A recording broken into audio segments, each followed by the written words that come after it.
na mshahara na unaweza simama siku nyingine. Sasa nikajiuliza, yule anakupangia mabaya anaweza kukupatia suluhisho ya vile utaishi? Ukiona ile mtu anakupangia mabaya, ile barabara na kuambia uende, unaenda opposite. Kwa hivyo mimi sijipendi. Hata wabunge ya kwangu wengi sana wale wananiunga mkono walikuja kuniona kuniambia, wewe jiuzuru ndio ukue upate nafasi ya kusimama. Nikasema hiyo ni kujipenda. Sio lazima mimi nisimame, sio lazima niongoze. Mimi lazima nijitolee, nitetee wa Kenya na ukweli ujulikane. Na si ati lazima mimi ndio nikuwe kiongozi wa Kenya. Wengine iko watu wengi sana ya kuongoza. Mimi nitakuwa kwa ile timu itafanya. Lakini hakuna mtu amenikataza kusimama. Mimi niko na kesi kotini inaendelea. Uhuru Kenyatta na Ruto walisimama wakiwa na kesi kwa Hague.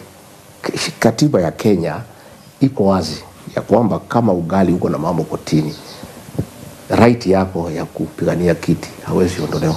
Kwa hivyo mimi nikitaka kusimama nitasimama. Lakini hiyo haina haja saa hii.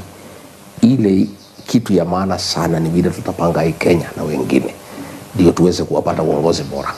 So ikafika pahali sasa ikakuwa rais ameona pia hawezi fanya kazi na mimi, na mimi nauliza maswali mengi, mimi natetea wananchi, mimi nakashifu mambo ya ufisadi, mimi nasema wananchi wasikizwe. Ndio sasa akaamua kunifukuza, akatoa pesa mamilioni, wabunge wote wakapatiwa kila mtu 1500 wanifukuze, senators wakapewa 10 milioni kila mmoja, na hayo wote Wakenya wanajua. Lakini hiyo haina haja sasa. Ile kitu ya maana sasa ni kuangalia mbele, kwa sababu hatuwezi lalamika ile ambayo ilifanyika. Maji ikimwagika hayasoleki, na sisi hatuna haja na hiyo sasa. At the same time, the impeached former Deputy President Rigathi Gachagua is on a charm offensive of the Western Kenya in a bid to ensure President William Ruto becomes a first-term president as he promised. The former Deputy President was speaking on Tuesday morning to the Mulembe Nation through local radio stations, urging them to unite as a voting bloc. Gachagua went ahead to say the prophecy of the late Elijah Masinde on the leadership of the Luhya community coming from the Lakeside region may come true in 2027 if they rally behind a different candidate. Nimepata nini watu wa Western kwa hiyo broad based? Oparanya amekuja amebadilisha ababu. Zero sum game. There's nothing you gained. What did you gain? Changing one person with another. Huyu ni wa Busia, huyu ni wa Kakamega. There's nothing for Mulembe Nation. The person aligain ni Raila kwa sababu alileta watu wangu wanao kwa serikali. Nyinyi mlipoteza. You changed one for one. Okay? Hiyo mlichezewa. Mulembe Nation inaweza kupata nafasi ya kuchukua ufalme wa Kenya. Lakini itategemea vile Mulembe itajipanga. Kwa sababu hii urais wa Kenya huwezi chukua tu namna hivyo. Lazima Mulembe Nation mkubaliane, muungane, muongee sauti moja. Kwa sababu hapo mbeleni mnapiganga kura karibu mara 3. Kura yenu haisaidii Mulembe Nation kwa sababu mnagawa. Wengine wanapatia Raila Odinga, wengine wanapatia Musalia, wengine wanapeana huko. Inakuwa haina maana. Nyinyi mko katika kura karibu milioni 5. Namba 2 ndani ya Kenya. Lakini ukiangalia vile serikali imepangwa, hamuko hata namba 5. Ile mpangilio ya serikali haifuatani na wingi wenu na kura zenu. Na ndio mimi nilikuwa natetea nyinyi. Wabunge wenu wakadanganywa wakanipiga ati mimi ni mkabila. Nikiongea hii mambo ya shares, mimi nilikuwa natetea watu yangu kwa sababu kuna yale tulikuwa tumesikizana na rais ameanza kuruka. Lakini mimi nilikuwa nakuwa mkali sana. Ndio nikapata mawaziri karibu 8, ma-PS karibu 15. Wetangula na Musalia waliandika mkataba na rais na iko hapa ya kwamba mtapata 30% ya serikali. Hamjapata.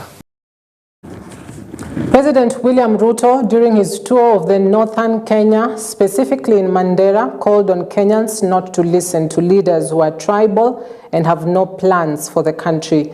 The verbal remarks seemingly targeted at his former friend turned foe, Rigathi Gachagua, came as a response to Gachagua's push to have Ruto be a one-term president. Ruto's 4-day working tour of the northeastern region began on Tuesday A few kilometers from the location where suspected Al-Shabaab militants reportedly intercepted a vehicle carrying 5 chiefs who are on official duty traveling to Elwak town in Mandera County to prepare the ground for his visit. The chiefs were abducted. Na mimi nataka niwahakikishie wale wanajaribu kutugawanya, they will fail and they will fail miserably. Mara wanataka kutugawanya kwa misingi ya kabila, mara wanataka kutugawanya sijui nani wa bara nani wa pwani, mara wanataka kutugawanya nani wa mulima nani wa bonde, mara wanataka kutugawanya nani yako na payslip nani hana payslip. Hawa watu mimi nawaambia, they have no plan, they have no agenda, they have no ideas, they are leaderless, they have no plan for this country. And I want to promise you that they will not succeed to divide our nation because they have no plan. They want to concentrate on dividing the nation and they will fail. Tuko pamoja jameni? Munataka Northern Kenya ibaguliwe na watu wengine? Sisi ni Wakenya wote sawa sawa na Wakenya wengine. That is what is going to happen under my administration, and it is my responsibility to ensure it happens. The chairman of the Budget and Appropriations Committee in the National Assembly, who is also the member of parliament for Kiharu constituency Ndindi Nyoro, has urged politicians to reduce political rhetorics and focus on nation building through various development projects in their regions. Speaking in Kiharu at the launch of a hall at Mbiri Primary School, Ndindi Nyoro requested leaders to avoid being overly involved in politics at the expense of development initiatives. The budget chairman also emphasized the importance of politicians collaborating with their colleagues in similar positions to enhance service delivery to the public. Mimi vile Mungu amenipea nafasi ya kuongoza, nimeona ni vizuri hata tukiongoza nikumbuke wale wametangulia hapo beleni kama ma-MP wa Kiharu. Na ndio tumeona ile mijengo tunafanya kubwa kwa legacy ya wale viongozi wamekuwa hapo beleni. Tutaziita majina ya hao viongozi ndio tusiwasahau kwa sababu walifanya kazi mzuri sana. Na ndio tumesema hall ile tunajenga pale Kimathi Secondary School tutaiita the Faris Wachira Hall. Alikuwa mbunge wa Kiharu hapo awali. Nadhani Kiharu ikiwa Bili, wakati ilikuwa inaitwa Bili. Pia tuko na hall tunajenga pale Withaga Secondary School. Na matarajio yetu ni kuwa inaitwa the Kebigetura Multipurpose Hall kwa sababu alikuwa mbunge wetu hapa Kiharu. Tunajenga TVET kubwa pale Wagward ambayo tunaita Kenneth Matiba Technical and Training Institute. Na pia tunajenga pale Merira, tunajenga hall ya secondary ambayo tutaita BC Muturi Multipurpose Hall. Hata mheshimiwa Kang'ata ambaye amekuwa MP wetu hapo awali, tutajadiliana na yeye tuone angetaka gani kwa sababu pia yeye amekuwa mbunge hapa Kiharu. We have already given out textbooks even for grade 9 at a ratio of 1:1. And where it is not 1:1, it is because of the data that was given by the schools, because we use the NEMIS data to give out those textbooks. So each learner akona kitabu, akona textbook, sindio? Alafu, because we are very lucky, our mheshimiwa pia has partnered with us, and we really do appreciate. It is only in this Kiharu, Murang'a East and Kahuro, where we have primary schools all tiled. Kweli ama uongo? Tunatembelea kwa tiles. Mwanafunzi sasa akishasafisha class, wanaweza acha viatu nje wasichafue na matope. And we really do appreciate that. One body has been recovered from the Museno mine collapse in Shinyalu constituency, Kakamega County, following a cave-in accident on Monday at 5 p.m. in the evening. 18 others who were trapped have been saved, with one more person still. Kwa hivi sasa iko na milima, ni mahali ambayo machineries haziwezi kuingia. Kwa hivyo ni lazima saa hizi tuendelee kutumia ile mbinu ambayo tunaona inastahili ama inawezekana kwa sasa. Lakini ile nashangaa ni kwamba tuko na serikali ya county, tuko na national government. Ni juhudi gani wanafanya kusaidia vijana wetu wawe protected wakifanya hii kazi? Vijana wafaa wapewe vifaa ya kufanya kazi kama hii. Tuko na ministry na deal na mining.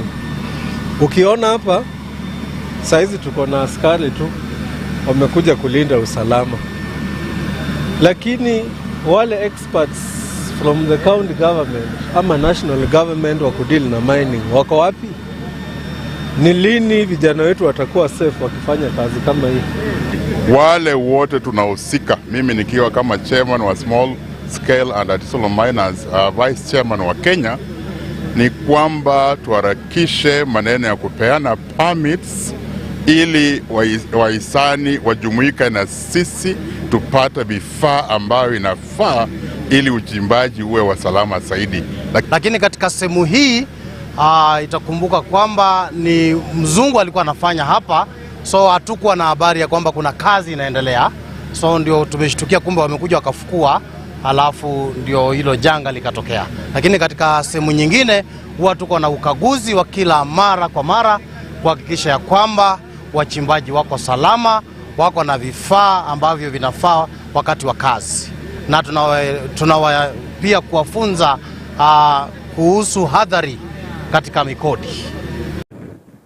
Unita Kibor, the youngest widow to the late Uasin Gishu politician and farmer Jackson Kibor, has accused some of her stepchildren of attempting to forcefully evict her from a 300-acre mafuta farm in Moiben. She claims the children hired goons in a bold daylight raid, escalating an already bitter inheritance dispute over the family's vast 16 billion shillings estates. Mimi nilichunga mzee yangu vizuri sana mpaka akaaka for 21 years. Watoto wangu wadogo tulisaidiana kuchunga mzee akiwa mgonjwa. Na hakuna hata watu walikuwa wanakuja kumuona. Hakuna mtu alikuwa anakaribia mzee. Saa hii nafukuzwa kila mahali. Nimefukuzwa Kabenes, ninataka kutolewa hapa mafuta, ninafukuzwa huko town, ninafukuzwa everywhere. Sasa mimi nitaenda wapi na watoto yangu? Wewe wako na madharau, wanasema watoto ni wadogo, mimi ni mdogo, hata kama wewe uko mdogo. Na wanasema ati mimi nilitoka in a poor family. Hiyo ndio shida kubwa. Lakini ukitoka in a poor family jameni, mzee alinioa hata kama sina viatu, na alinipenda kama hata sina manguo, na akanichunga, na mimi pia nilichunga. Mzee alikuwa anataka kuchungwa. Kila mtu aliona, nilimfalisha vizuri, nilimchunga vizuri. I was the driver, I was the nurse, I was the wife, I was the secretary, I was everything to that old man. At the end of it all, alisema asante. Lakini hata kama maid, umeandika maid yako for 21 years.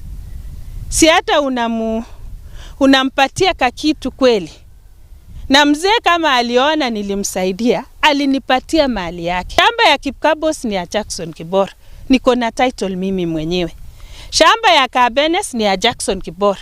Niko na titles mimi mwenyewe. Ni titles mbili, yote ni ya Kibor. Hii ya mafuta ni ya Kibor. Ya Kitale ilikuwa yake, akakawia vijana. Philip aliuza yake 200 acres. Na saa hii anaishi kwangu. Na nimemwacha aishi nyumba yangu. Ya nini Philip, Magdalene, Betty, Penina, Lois, Albert mwenye ameingishwa ni uwe, alafu na Kuns wenye wameandikwa, au wa mama wengine wawili. Chameni, mbona tusisolve hii issues na tukubalie kila mtu kitu yenye mzee alisema. Chusi mumekuwa kwa makaseti, mkasema tuketi chini. Amujeniita tuketi chini, tuongee. Mbona munaanza kunifuata, munafanya fit? A lobby group in Embu County advocating for good governance has strongly opposed calls by Kenya Kwanza leaders for Public Service Cabinet Secretary Justin Muturi to resign. The leaders had criticized Muturi for speaking out against the government over the recent wave of mass abductions and killings of Kenyans. Speaking at a press conference in Embu town, the group emphasized that Muturi is voicing the concerns of many Kenyans who lack the courage to speak out against these injustices, which have been widely condemned across the country. The security organs to speed up the investigations and inform the country who is doing the abductions and what is the motivation behind it. Another intervention that we request from our government is that we need a commission of inquiry that needs to provide a comprehensive report of what is happening in the country as far as abduction is concerned. We also demand that the end of state issues or rather comes in public and addresses the citizenry and inform them about what is happening on the security of Kenya. Cabinet Secretary for Public Service, whose son was abducted, and he was privileged to reach to the president so that he could have his son released. So that one has really caused a lot of fear among the citizenry, some of whom may not be really privileged to reach out to the senior government official. Muturi issued a statement. After issuing this, a statement was summoned by the DCI. He gave a statement. Up to date, it is 3 weeks. We have not gotten the result of the investigations. We as the government, as the president, as the head of the government, it is the responsibility of the government to protect its people. So, Mr. President, take action as soon as possible. Thank you. The topic group, you are seated here. We encourage the Cabinet Secretary for Public Service not to resign and not to be sacked by the end of the state. Because whatever he is addressing on behalf of so many Kenyans who are silent, who are voiceless, and whatever is voicing as a leader in this country, as a person who sits in the cabinet, should be listened by the government and action taken. The other day on Saturday we saw an MP from Rift Valley coming to castigate our honorable CS for public service, Justin Muturi, saying that they have been during his tenure, abductions had been happening. So the government, because we believe those are the spokespersons of the president, that MP is trying to say that the abductions have been there and they are continuing with the same. So they know the people that are doing that and they are not taking an action. So the Rope group that is standing before you is kindly asking, beginning with the leaders who are elected in this country, to call upon the end of the abductions that are happening in this country. All right, allow us to take a quick breather at that point, about 20 minutes past the hour mark. We'll be back shortly with more news making headlines in Kenya. 500 million because of increased registration, because of increased contracting of the SHA facilities. And so with this, then people can be able to access quality care once we implement it and improve again the digitization. That we are ready to partner in all ways, because there is a way, there is the extent that we can be able to do ourselves as a country, but we cannot do it alone. We need partners. Whether it's a rehabilitation center, I would be happy we partner together and we do rehabilitation, because one of the key things and one of the major challenges that our people do is, even if they are referred for rehabilitation, because we don't want to condemn them, even if they are drug addicts. We don't need, they are our brothers, they are our sisters, and therefore we need to welcome them and help them to get out of the situation that they are in. The county government of Machakos has opened a level 3 medical facility domiciled, or intends to open a level 3 facility domiciled at the Machakos level 5 hospital in a move that is aimed at improving efficiency and service delivery in the healthcare system. Governor Wavinya Ndeti, who announced the move after making an impromptu tour of the county's largest referral facility, said hundreds of patients with minor complaints will be attended to at the new wing, which will also help to decongest the main hospital. And we have seen we're having a lot of issues with some of our patients who are not referred coming to level 5. And when they come to level 5, wanafanya wale wengine wagonjwa sana wasionekane haraka. Time za wale wagonjwa sana zinachukuliwa na hawa walk-ins. So I have made a decision. We are going to open a level 3 pale, na gate itakuwa kutoka pandile ya stage. Hao walk-ins watakuwa wanatreatiwa hapo, na wakitreatiwa hapo, sasa wakija hapa level 5 they cannot use SHA, lakini wakienda hiyo level 3 wataweza kutumia SHA na wapatiwa madawa. Itakuwa cheaper for them. Kwa hivyo tumeona ni vizuri tuwafungulie pande ile. Kile kingine SHA tumeona ile ingine nilikuwa nimekuja kuangalia ni maneno ya SHA pa level 5. Ile shida nimeona ni ile access. Ina take time. It takes time to get access into the system, and that keeps patient here for some time. The other thing I've seen, and maybe they need to tell us, kuna watu wazima wako over 30 na pengine wamekaa na wazazi wao and their PWDs na wengine hawana vitambulisho. Hao wakija, how are we going to treat them? Because mtu akiingia kwa SHA lazima ingie na kitambulisho yake. Hiyo ni kitu nimeona hapa. Kama kuna kijana amekuja hapa dialysis, but we have made a decision that we have to take care of him. But we have to look at those issues. Yule ana kitambulisho atatreatiwa aje? Because I know with NHIF, if you're a parent, the children come under you. Even with SHA, it should be the same, and I think it's the same. That if you're a parent and your children are under 18, they should come under you. Lakini hao wengine wana vitambulisho, our PWDs, ama wale wako na waiting ya ID, watasaidika aje ndio waweze kupata matibabu. Now, a multi-agency team has seized 3 20-foot containers weighing 75 metric tons containing copper ores disguised as manganese ores on board a vessel ready to be shipped to China.